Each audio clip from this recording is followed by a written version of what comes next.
Oh, Merry Christmas and a Happy New Year from our family to yours.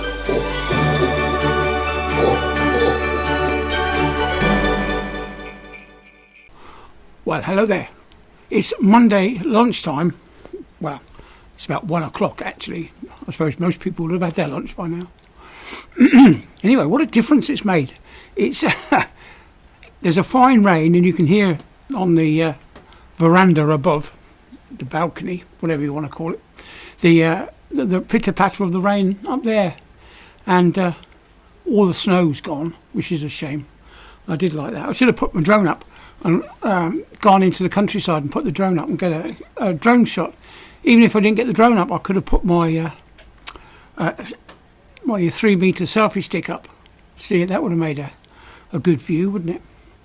Anyway, so I got the doctors again. This is another diabetic check. Now, I said to you I went to the diabetic clinic in town at the hospital last week, and they told me that there was no Victoza left. And one of the things he said was he didn't expect the Victoza to come back into production until August. Yeah, so for all those of us that suddenly had a new lease of life because the Victoza was so good, it really was a good thing to take, because it suppressed your appetite. You didn't eat so much, so you lost a bit of weight, and of course your blood sugars were kept under control. So I don't want to go back onto the other drug that I was taking before, because that had some side effects which I won't go into. But yes, quite nasty. Yeah, so quite a few of us. I know there's one of my followers, friends of the channel, as it were. Now he'll be suffering as well as me. Now he's gone on to Ozempic or something, another diabetic drug that he has once a week. Same as my wife, she's on that one. She takes it once a week, but I don't think I should be getting that. So that'll be it, the diabetic check this afternoon. And then Christmas Day dinner for me is tomorrow on a Tuesday. So I've got the mulled wine ready.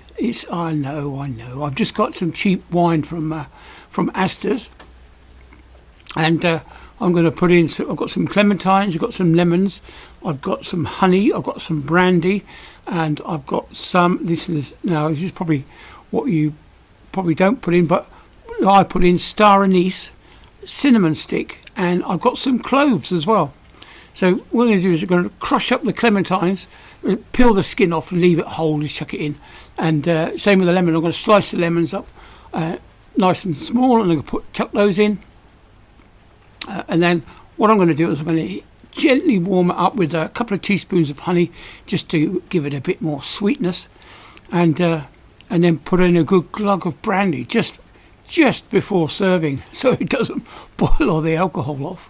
So yeah, that's what we're going to have for our mulled wine.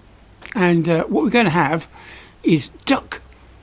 Yeah, went to Asda's again, because that's my local supermarket. That's within a 15-minute car journey. Yeah, I know, it's supposed to be a 15-minute walking journey, isn't it? Anyway, so we've got duck. We're going to have roasted duck. We're going to do some roast potatoes. And I think we're going to do carrots and broccoli. And we're going to have sprouts. What we're going to do is we're going to obviously clean them up, cut them into quarters, toss them in a bowl with a little bit of maybe virgin olive oil, or maybe a bit of rapeseed oil. I think we've got rapeseed oil in the cupboard.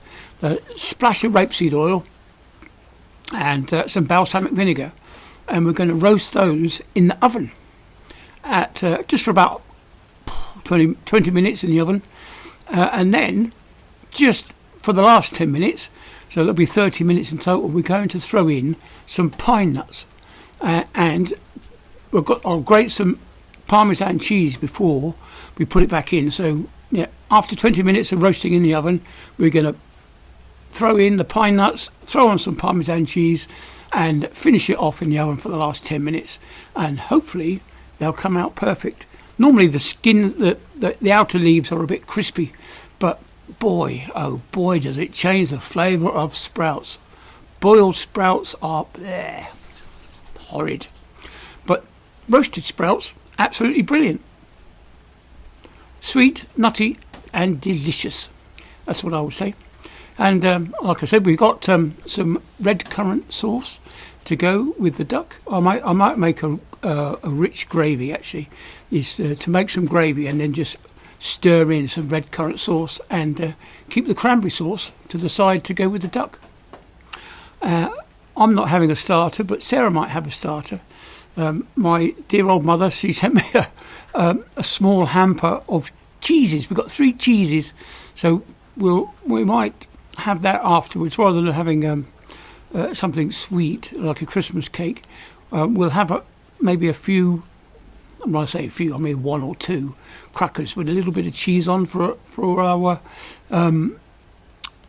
after dinner. And then maybe in the evening we'll have a slice of Christmas cake and some hot chocolate. I do have some. I haven't got any champagne. Well, that's a bit too expensive. But what we do have is a couple of cheap bottles of Asti. My wife likes Asti. She prefers Asti to Prosecco for some reason. So I've got a bottle of Prosecco, all nice and cheap from Asda's, and my lady wife, she'll have the Asti. It'll be nicely chilled. And I did buy on offer. There was a bottle of low-calorie, low-calorie Baileys, if there is such a thing. Now, that cream liqueur that you have, and we might have one of those in the evening as well. I say it's a low calorie, it's low sugar content. Normally, if I have a Baileys nowadays, it doesn't do any good. It gives me a bad tummy, so I tend to avoid that. So we'll see what the low calorie Baileys is. I expect it to be slightly watery and weak and just not the same. But anyway, that's neither here nor there. So yeah, we're going to have a nice boozy day tomorrow. I've got some beer in the fridge. I've got my favourite, which is Hobgoblin, and I've also got some Theakston's Old Peculier. So I might have 1 or 2 of those as we're cooking the dinner. A nice glass of wine. I do have some red wine actually from years back. That's been in the cupboard for a while, so we'll see if that's any good. And I know Sarah will have her Asti, and I'll have the maybe a glass of red with the duck. And well, it looks like we're going to have a rather wonderful Christmas time. I do have a couple of small gifts for Sarah, but don't tell her. I haven't wrapped them up yet, so I'm going to be busy doing that tonight, I think. Yeah, what we are planning to do is, when I come back home in the new year, is to take her down to the shops and see if we can get anything in the January sales. That's if they're still on the 10th. When I get home on the 6th, I think, and then I think the postman's just been. Yeah, did you hear the dog? Yeah. So yeah, I'll get home on the 6th, and hopefully on the weekend, I'll be able to take her down to the shops and buy her something nice, just to see if we can get anything in the sales. I've never done it. I've never been to the January sales before. I've always missed out, simply because I've been away at sea most of the time. You know, when I worked for big P&O containers, I tended to do more Christmases away than I had at home. It should have been 1 for 1, but no, I was always away. It was about 6 to 1. I was doing 6 years away and 1 at home. Yeah, it wasn't good. But I was on my own. Didn't really matter, did it? Because didn't have anyone to celebrate it with. But anyway, that's neither here nor there, really, is it? Ancient history. Anyway, it's getting on for a good 9 minutes. And of course, like I always do, I don't put the mid adverts in on these long talky videos, just to keep you interested. Anyway, I'll catch you all on the next one. See you then. Bye.